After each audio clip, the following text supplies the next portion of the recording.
একটা গাড়ি ড্রাইভ করে তাকে ড্রাইভার বলি। আল্লাহ আমাদেরকে ড্রাইভার বলেন নাই, রিক্সা চালক বলেন নাই, এমপি বলেন নাই, চেয়ারম্যান বলেন নাই। আল্লাহ বলছেন ইমানদার। চিৎকার দিয়ে বলেন সুবহানাল্লাহ। যারা ঈমান আনবে তারা দুনিয়ার মধ্যে সফল, যারা ঈমান আনবে তারা আখিরাতেও সফল। আল্লাহু আকবার বলেন। আপনি ঈমান আনলেন না, পৃথিবীর সব কিছু আপনার কাছে আছে, ধন, টাকা, পয়সা, পাওয়ার, ক্ষমতা সব আছে, কিন্তু আপনি ঈমান আনতে পারলেন না। আপনার মতো কপাল পোড়া অতভাগা আল্লাহর আকাশের নিচে জমিনের উপর কেউ হতে পারে না। চিৎকার দিয়ে বলেন নাউযুবিল্লাহ। আর যদি ঈমান আনেন, আপনি ঈমানদার হয়ে থাকেন, হতে পারে আপনার ঘর নাই, বাড়ি নাই, টাকা নাই, পয়সা নাই, কিচ্ছু নাই। আল্লাহ বলেন যার কিচ্ছু নাই আমি আল্লাহ তার জন্য যথেষ্ট হয়ে যাই। চিৎকার দিয়ে বলেন সুবহানাল্লাহ। নবীজি আমার নুজিল আলা মুহাম্মদ, ওনার উপর মহাগ্রন্থ আল কুরআন নাযিল করা হলো। আল্লাহ রাব্বুল আলামিন বলেন قد جاءكم من الله نور وكتاب مبين। قد جاءكم من الله نور, আল্লাহর পক্ষ থেকে আমার নবীকে দিলাম নূর। যেটা নাযিল করলাম এটা মহাগ্রন্থ আল কোরআন, এটাও নূর। যারা আমার নবীকে আঁকড়ে ধরবে, যারা নবীকে মহব্বত করবে, ভালোবাসবে, কোরআনকে মহব্বত করবে, আঁকড়ে ধরবে, ওই লোকটা হয়ে যাবে সফল। ওই লোকটা কোনো টেনশন থাকবে না, চিন্তা থাকবে না। হাসরের ময়দানে আল্লাহর হাবিব বলেন যারা আমাকে ভালোবাসে, আমাকে ফলো করে, অনুসরণ করে, অনুকরণ করে, ওই লোকগুলাকে আমি সুপারিশ করে করে আল্লাহর জান্নাতের মধ্যে পৌঁছে দেই। চিৎকার দিয়ে বলেন সুবহানাল্লাহ। নবীজি আমার ইমানের দাওয়াত দেন, কালেমার দাওয়াত দেন। আব্দুল উজ্জা একটি ছেলে, এতিম ছেলে, সে বুঝলো এটা হকের দাওয়াত, সত্যের দাওয়াত। যেই নবীজি মহাগ্রন্থ আল কোরআনের দাওয়াত দেন এটা মিথ্যা দাওয়াত হতে পারে না। আব্দুল উজ্জা অপেক্ষা করতেছে, কারণ ওনার চাচা ওনাকে লালন পালন করে। যদি চাচা কিচ্ছু বলে, তিনি অপেক্ষা করতেছেন যে যেই দিন আমার চাচা ইসলাম গ্রহণ করবে, কালেমা পড়বে, ওদিন আমিও কালেমা পড়ে মুসলমান হয়ে যাব। না, 10 বছর পার হয়ে যায়, কিন্তু ওনার ভিতরে ঈমানটা বৃদ্ধি পাচ্ছে, শতগুণে বৃদ্ধি পাচ্ছে। এবার তিনি সহ্য করতে পারলেন না। আব্দুল উজ্জা বললেন চাচা, দীর্ঘ 10 বছর পর্যন্ত আপনার অপেক্ষা করলাম। আল্লাহর আখেরি নবী নূর নবী মুহাম্মদ সাল্লাল্লাহু আলাইহি সাল্লাম, আল্লাহর হাবিব ইসলাম নিয়ে আসলেন। আমার নবীজি কালেমা নিয়ে আসলেন। আমার নবীজি ইসলামের দাওয়াত দেন, কালেমার দাওয়াত দেন, কোরআনের দাওয়াত দেন। এই দাওয়াতটা সত্যের দাওয়াত, এতে কোনো সন্দেহ নাই।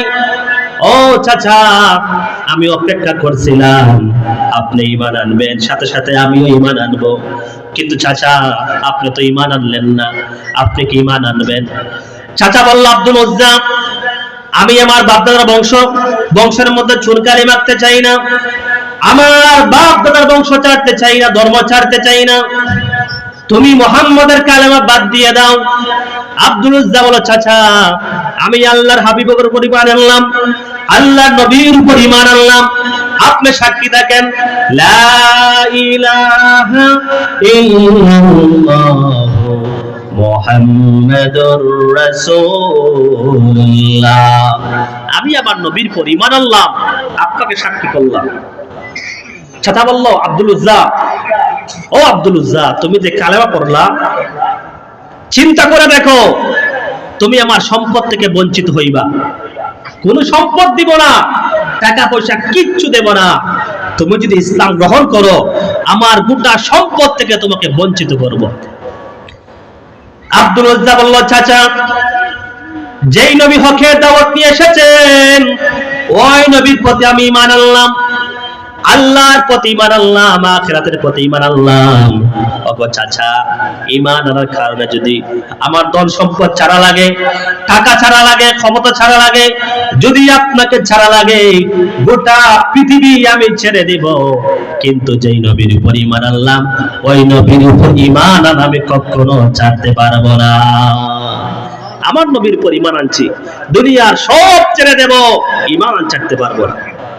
চাচা বলল, আব্দুল উজ্জা, ও আব্দুল উজ্জা আমার ভাতিজা, তোমার বাবা আজ থেকে 10 বছর আগে মারা গিয়েছে। তোমার বাবা যখন মারা গিয়েছিল আমি তোমাকে লালন পালন করলাম, টাকা দিলাম, পয়সা দিলাম, নিজের সন্তানের মতো বড় করলাম। ও ভাতিজা, তুমি যেহেতু ঈমান এনেছো, আমার নবীর উপর কালেমা পড়ে মুসলমান হয়ে গেছো, ও ভাতিজা তোমার পরনে যে লুঙ্গি আছে ওই লুঙ্গিটা কিন্তু খুলে দিতে হবে। আব্দুল উজ্জা ঈমানের কারণে সম্পদ তো পান নাই, নিজের লুঙ্গিটা খুলে চাচাকে দিয়ে দিলেন। উলঙ্গ অবস্থায় মায়ের কাছে গেলেন, লজ্জাস্থানের মধ্যে ধরে, ও মা, ঈমানের কারণে আমার লুঙ্গি নিতে পারি নাই, একটা সুই সুতা নিতে পারি নাই, মা গো সামান্য একটু কাপড় দাও, আমার লজ্জাস্থান আমি ঢেকে ফেলবো, আর এই জায়গার মধ্যে থাকবো না, আমি আমার নবীর কদমের মধ্যে চলে যাব। মা একটা কাপড় দিলেন, ঈমানের কারণে লুঙ্গিটা নিতে পারলেন। আব্দুল উজ্জা কি করলেন? গাটা পেঁচাইয়া লজ্জাস্থান দেখে মদিনায় চলে গেলেন, আল্লাহর নবীর কদমের মধ্যে পড়লেন। আল্লাহর হাবিব বলেন, কে আপনি? আপনার পরিচয় দাও। আব্দুল উজ্জা বলল, ইয়া রাসূলুল্লাহ, ইয়া হাবিবাল্লাহ, ওগো আল্লাহর নবী, প্যারা নবী, নূর নবী মুহাম্মদ সাল্লাল্লাহু আলাইহি সাল্লাম, আপনার প্রতি ঈমান আনলাম, আমি কালেমা পড়ে মুসলমান হয়ে গেলাম। আপনাকে জীবনে কোনোদিন দেখি নাই, আপনার নাম আমি শুনেছি। ওগো আল্লাহর নবী, না দেখে ঈমান আনলাম। এই দেখেন, ঈমানের কারণে, ইসলামের কারণে, আল্লাহর জন্য, কোরআনের জন্য লুঙ্গি টানতে পারি নাই, আমি ঈমান আনছি। আমার তথা সম্পদ, সমস্ত সম্পদ থেকে আমাকে বঞ্চিত করেছে, আমার লুঙ্গিটা খুলে রেখে দিয়েছে। আল্লাহর হাবিব ওকে জড়ায় ধরলেন। আল্লাহর হাবিব একটা চাদর দিলেন, চাদরটাকে 2 টুকরা করে আব্দুল উজ্জার গায়ের মধ্যে পেঁচাইয়া দিলেন। আল্লাহর হাবিব বললেন, আব্দুল উজ্জা রে, আজ থেকে তোমার নাম আব্দুল উজ্জা নয়, আজ থেকে তোমার নাম রেখে দিলাম আমি আব্দুল্লাহ। আজ থেকে তোমার নাম আব্দুল্লাহ। আব্দুল্লাহ যুলবাজ্জাইন, 2টা চাদরের অধিকারী। ঈমানের কারণে লুঙ্গিটা নিতে পারলেন না, সম্পদ তো পাইলেন না, সব ছেড়ে দিলেন একমাত্র ঈমানের জন্য। আল্লাহ রাব্বুল আলামিন বলেন, ওয়াল্লাযীনা আমানু ওয়া আমিলুস সালিহাত ওয়া আমানু বিমা নুযিলা আলা মুহাম্মাদ, যারা ঈমান আনবে, আমার নবীর উপর যা নাযিল করছি তার প্রতি ঈমান আনবে, ওই লোকটা মুত্তাকি, আর ওই লোকের জীবনের গুনাহ আমি maaf করে দেই। চিৎকার দিয়ে বলেন সুবহানাল্লাহ।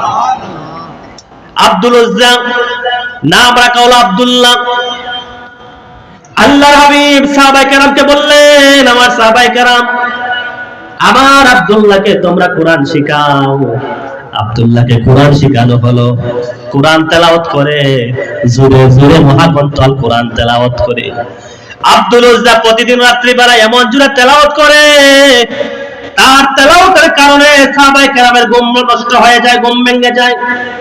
হযরত ওমর বলেন, আব্দুল্লাহ, ও আব্দুল্লাহ, তোমার তেলাওয়াতের কারণে রাতের বেলা ঘুম হয় না, ঘুমে ডিস্টার্ব হয়, একটু আস্তে মহাগ্রন্থ আল কোরআন তেলাওয়াত করো। আল্লাহর হাবিব নূর নবী মুহাম্মদ সাল্লাল্লাহু আলাইহি সাল্লাম বলেন, ওরে ওমর, আমার আব্দুল্লাহকে বাধা দিও না, এই কোরআনের জন্য একটা লুঙ্গি আনতে পারে নাই, একটা সুতা আনতে পারে নাই, এই কোরআনের জন্য সব সম্পদ বাদ দিয়ে দিয়েছে। আমার আব্দুল্লাহকে বাধা দিও না। যুদ্ধের ডাক চলে আসলো। যুদ্ধের ময়দানে সাহাবায়ে কেরাম যুদ্ধের জন্য প্রস্তুতি গ্রহণ করছেন। এমন সময় আব্দুল্লাহ বলে, ইয়া রাসূলুল্লাহ, ইয়া হাবিবাল্লাহ, ওগো আল্লাহর নবী, অনেক লেট হয়ে গেছে, অনেক দেরি হয়ে গেছে। ওগো আল্লাহর নবী, আপনি আমাকে যুদ্ধের জন্য প্রস্তুতি গ্রহণ করেন, আমাকে সাজায়া দেন। আল্লাহর হাবিব আর আপনি প্রার্থনা করেন আমি যেন জিহাদের ময়দানে জীবনটা দিতে পারি। আল্লাহর হাবিব নূর নবী মুহাম্মদ সাল্লাল্লাহু আলাইহি সাল্লাম বললেন, ও আমার সাহাবায়ে কেরাম, একটা গাছের ছালা, একটা গাছের বাকল আমার সামনে আনো। গাছের বাকল আনা হলো। আল্লাহর হাবিব ওই গাছের বাকল দ্বারা আব্দুল্লাহ সমস্ত শরীর মুছে দিলেন। মুছে দেওয়ার পর আল্লাহ রাব্বুল আলামিন, আল্লাহর হাবিব প্রার্থনা করলেন, ও রাব্বুল আলামিন, আমার আব্দুল্লাহ ইসলামের জন্য, ঈমানের জন্য সমস্ত সম্পদ ছেড়ে দিয়েছে, ভিটে মাটি ছেড়ে দিয়েছে, মাকে ছেড়ে দিয়েছে, ওনার বংশ ছেড়ে দিয়েছে, ওনার এলাকা ছেড়ে দিয়েছে। ও আল্লাহ, আমার আব্দুল্লাহ ঈমান এনেছে, আমি তোমার কাছে প্রার্থনা করি আমার আব্দুল্লাহ রক্ত কাফের বেঈমানের জন্য আপনি হারাম করে দেন। এই দোয়া করলেন আব্দুল্লাহ যুলবাদজাইন। বলে, ইয়া রাসূলুল্লাহ, আমি চাইলাম কি আর আপনি কি দোয়া করলেন? আমি চাই জিহাদের ময়দানে আমি শহীদ যেন হই। নবী গো, আপনি শহীদের জন্য দোয়া করলেন না, আপনি দোয়া করেন আমি যাতে শহীদ হয়ে যাই। নবীজি বললেন, আমার সাহাবী, তুমি যদি এই মুহূর্তে ঘরের মধ্যে, বিছানার মধ্যে অসুখে মারা যাও, আল্লাহ রাব্বুল আলামিন তোমাকে শহীদের মর্যাদা দান করবেন। চিৎকার দিয়ে বলেন সুবহানাল্লাহ। আপনি শহীদ হবে, গণ্য হবেন। যুদ্ধের ময়দানে, জিহাদের ময়দানে যুদ্ধ শুরু হয়ে গেল। তুমুল যুদ্ধ চলছে। এমন সময় খবর আসলো, ইয়া রাসূলুল্লাহ, ইয়া হাবিবাল্লাহ, আপনার সাহাবী আব্দুল্লাহ যুলবাদজাইন ভীষণ অসুস্থ হয়ে গেছে, প্রচন্ড জ্বরে আক্রান্ত হয়ে গেছে, বিছানার মধ্যে পড়ে ছটফটি করে। কিছু সময় পর খবর আসলো, ইয়া রাসূলুল্লাহ, ইয়া হাবিবাল্লাহ, গো আল্লাহর নবী, আপনার সাহাবী আব্দুল্লাহ যুলবাদজাইন ইন্তেকাল করেছে। ইন্তেকাল করলেন। আল্লাহর নবী আসলেন, গোসল দিলেন, নিজ হাতে গোসল দিলেন, আমার নবী যে কাফন লাগাইলেন, আমার নবী জানাজা পড়লেন। আমার নবী জানাজা পড়লেন। রাত্রি বেলায় খবর কুরন করা হলো। দুইজন সাহাবী হারিকেন নিয়ে হেঁটে হেঁটে সামনে যায়। একজন হচ্ছেন ওমর, আরেকজন হচ্ছেন আবু বকর।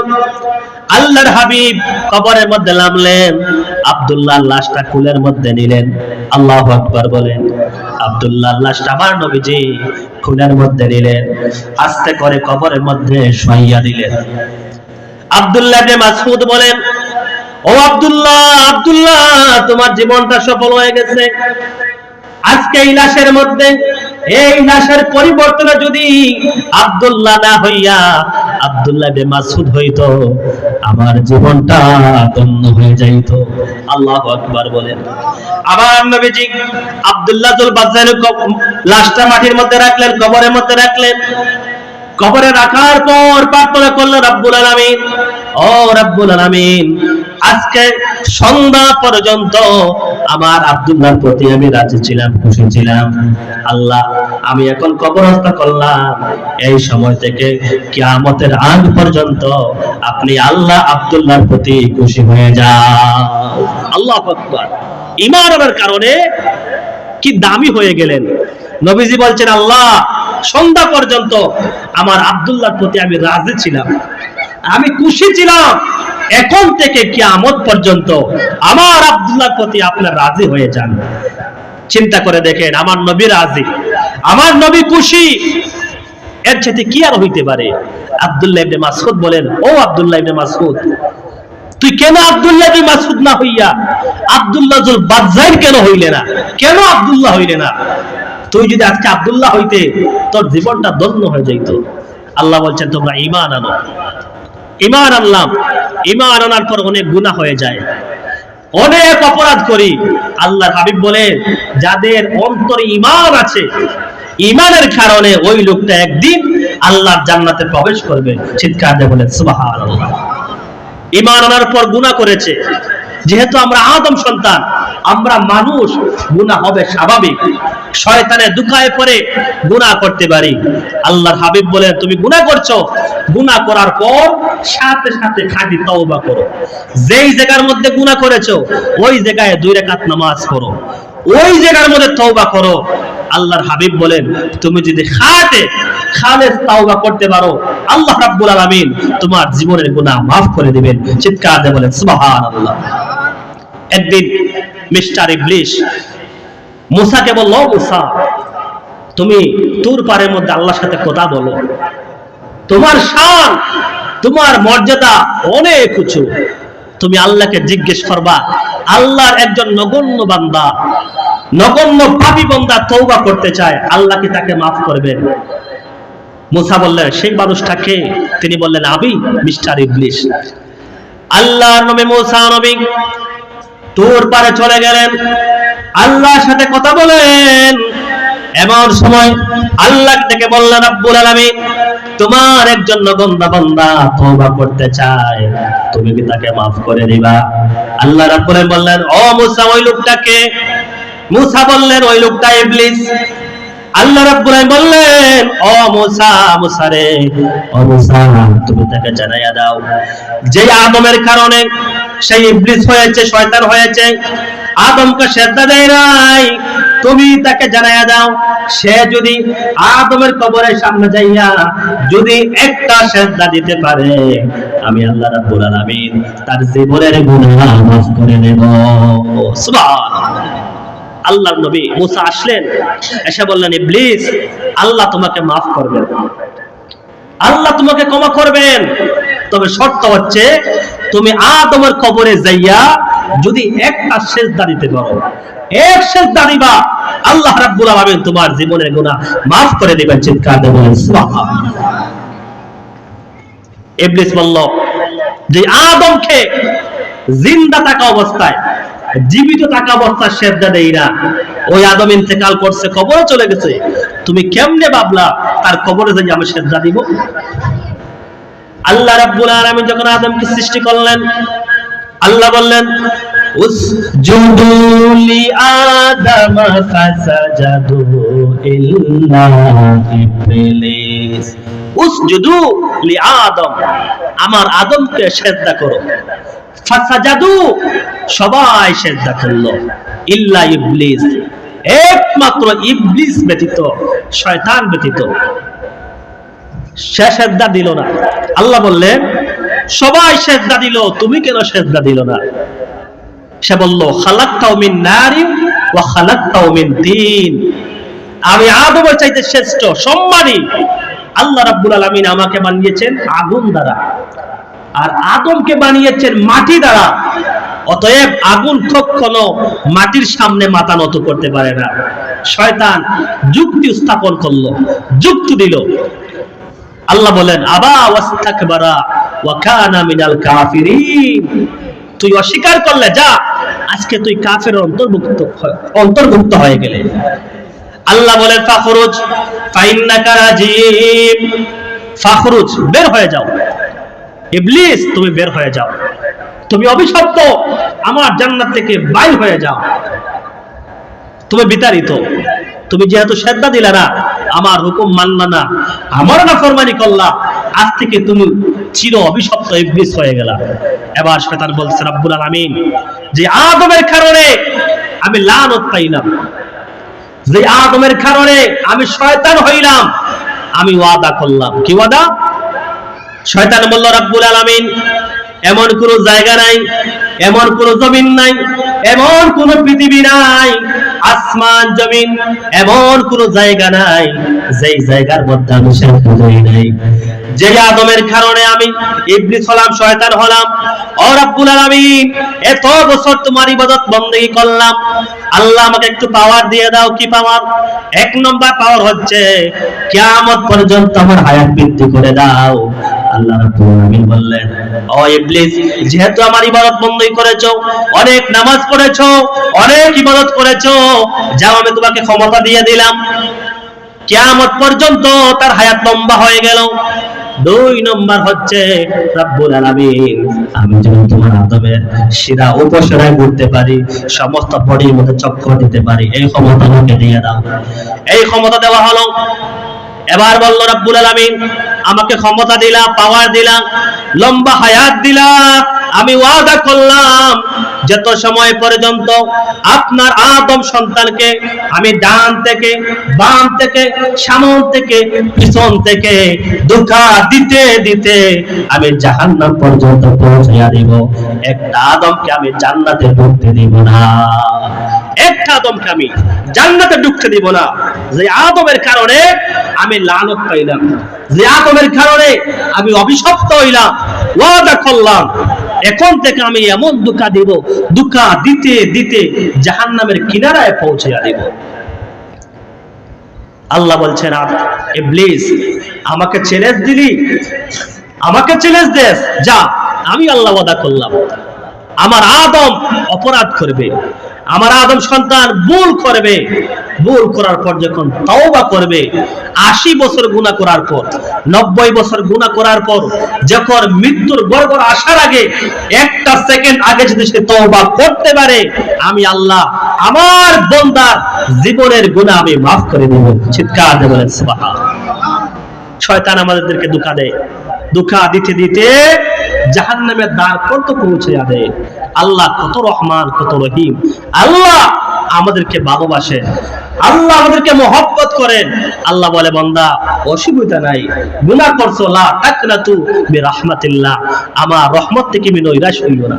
ও বান্দা, যত অপরাধ হয় না কেন, তোমার গুনার উপর লজ্জিত হইয়া, তোমার গুনার উপর শর্মিন্দা হইয়া তুমি আমার কাছে চাও, আমার কাছে চাও, আমার কাছে তওবা করো। যদি আমার আযাবের ভয়ে, আমার জাহান্নামের আগুনের ভয়ে, আমার ভয়ে যদি তোমার অন্তরের মধ্যে কম্পন শুরু হয়, যদি তোমার চোখ দ্বারা এক বিন্দু পানি আসতে পারে, ও বান্দা, তোমার এক বিন্দু পানির বিনিময়ে আমি আল্লাহ রাব্বুল আলামিন তোমার জন্য জাহান্নামের আগুনকে আমি আল্লাহ নিভাইয়া দিব। জোরে বলেন সুবহানাল্লাহ।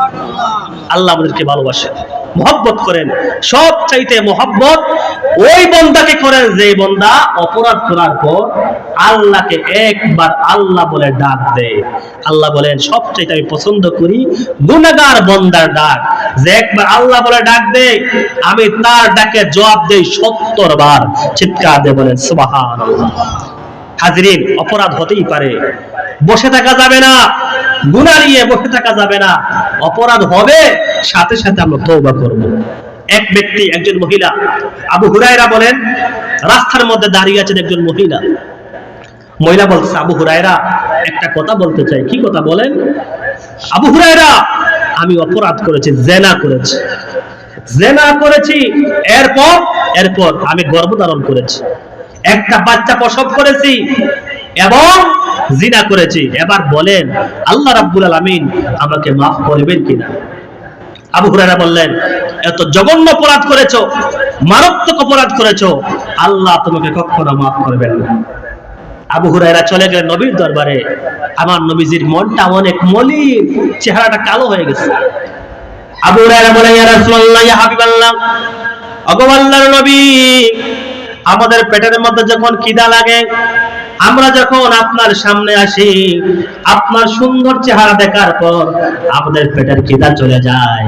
ওগো আল্লাহর নবী, আজকে দেখতে পারলাম আপনার চেহারাটা মলিন হয়ে আছে, কারণটা কি বুঝলাম না। আল্লাহর হাবিব বললেন, আবু হুরায়রা, আবু হুরায়রা, এই মুহূর্তে জিবরাইল এসেছিল, এসে বলল, ইয়া রাসূলুল্লাহ, ইয়া হাবিবাল্লাহ, আপনার আবু হুরায়রাকে বলেন, একজন মহিলা মাসআলা চেয়েছিল, তওবা করতে চায়, আমার বান্দিকে আমার রহমত থেকে তোমার আবু হুরায়রা দূরে সরিয়ে দিয়েছে। আল্লাহর হাবিব বলে, আবু হুরায়রা, মহিলাকে কি বলেছো? আবু হুরায়রা বলে, ইয়া রাসূলুল্লাহ, ইয়া হাবিবাল্লাহ, ওই মহিলা জিনা করেছে, অপরাধ করেছে, একটা বাচ্চা জন্ম দিয়েছে, আমার কাছে বলেছে আল্লাহ মাফ করবেন কিনা। আমি আপনাকে জিজ্ঞেস করি নাই, আমি ফতোয়া দিয়েছি, আল্লাহ তোমাকে মাফ করবেন না। আরে আবু হুরায়রা, তুমি কি করলা? তুমি ধ্বংস হলা, মহিলাকেও ধ্বংস করলা। যাও, মহিলাকে তালাশ করো। যেই মানুষ অপরাধ করবে, গুনাহ করবে, গুনাহ করার পর যদি খাঁটি তওবা করে, যদি খাঁটি তওবার মতো তওবা করতে পারে, আল্লাহ রাব্বুল আলামিন বলেন, যেই ব্যক্তি খাঁটি তওবা করে, আমি আল্লাহ তার জীবনের গুনাহ মাফ করে দেই, তার গুনাহ মাফ করে দেই। মহিলাকে যাইয়া বলো, মহিলা যেইভাবে তওবা করেছে, যেইভাবে মহিলা তাওবা করেছে, আমি আল্লাহ রাব্বুল আলামিন ওই মহিলার তাওবা গ্রহণ করেছি এবং ওই মহিলার জীবনের গুনাহ আমি মাফ করে দিয়েছি। চিৎকার দিয়ে বলেন সুবহানাল্লাহ। আল্লাহ বলছে, পৃথিবীর মানুষ, তোমরা ঈমান আনো, আমি আল্লাহর প্রতি ঈমান আনো এবং আমলে সালেহ করো, নেক আমল করো। ঈমান আনার পর যদি তোমার অন্তরে তিল পরিমাণ ঈমান থাকে, তুমি গুনাহগার হইতে পারো, তুমি জাহান্নামে যাবা ঠিক, কিন্তু শাস্তি ভোগ করে করে যদি তোমার অন্তরে যারা পরিমাণ ঈমান থাকে, আমি আল্লাহ রাব্বুল আলামিন শাস্তি ভোগ করার পর ওই যারা পরিমাণ ঈমানের কারণে আমি আল্লাহ রাব্বুল আলামিন কোনো একদিন তোমাকে আমি জান্নাতে প্রবেশ করায় দেব। চিৎকার দিয়ে বলেন সুবহানাল্লাহ। তো হাজরিন, আমরা ঈমান আনবো। নবীজি বলছেন, মান ক্বালা লা ইলাহা ইল্লাল্লাহ ফাদাখালাল জান্নাহ, যেই ব্যক্তি একবার বলবে লা ইলাহা ইল্লাল্লাহ ফাদাখালাল জান্নাহ, ওই লোকটা একদিন আল্লাহর জান্নাতে প্রবেশ করবে। চিৎকার দিয়ে বলেন সুবহানাল্লাহ। সম্মানিত হাজরিন, আমার আলোচনা আপনারা প্রতিদিন শুক্রবারে শুনেন। তো হাজরিন, আজকে আমার আলোচনার সময় নাই, আলোচনার বিষয় নাই আজকে আমি আলোচনা শুনবো। যারা অতিথি আসবে আজকে তাদের আলোচনা শোনার সময়, যাই হোক, আমার স্নেহের ছোট ভাই হযরত মাওলানা হাফেজ আলী আহমদ সিদ্দিকী সাহেব স্টেজের মধ্যে উপস্থিত হয়েছেন। তো তাকবীর দেন। নারে তাকবীর, নারে রিসালাত, আহলে সুন্নাত ওয়াল জামাত। বিশেষ বক্তার আগমন, বিশেষ বক্তার আগমন। সম্মানিত উপস্থিতি, আজকের সভার এতক্ষণ আমরা যার ওসিয়তপূর্ণ বয়ান শুনলাম, আজকের সভার বিশেষ বক্তা হযরত মাওলানা ওমর আলী আল ফারুকী সাহেব খুব সুন্দর বক্তব্য দিয়েছেন। আমরা যেন ওনার বক্তব্য থেকে আমল করতে পারি। এই মুহূর্তে আপনাদের সম্মুখে পবিত্র কোরআনুল কারীম থেকে কোরআন হাদিসের আলোকে মহামূল্যবান তাকরীর পেশ করবেন। আজকের সভার প্রধান আকর্ষণ হযরত মাওলানা হাফেজ কারি আলী আহমদ সিদ্দিকী সাহেব হাবিগঞ্জ। হুজুরকে মাহফিল কমিটির পক্ষ থেকে বিশেষভাবে অনুরোধ করা যাচ্ছে।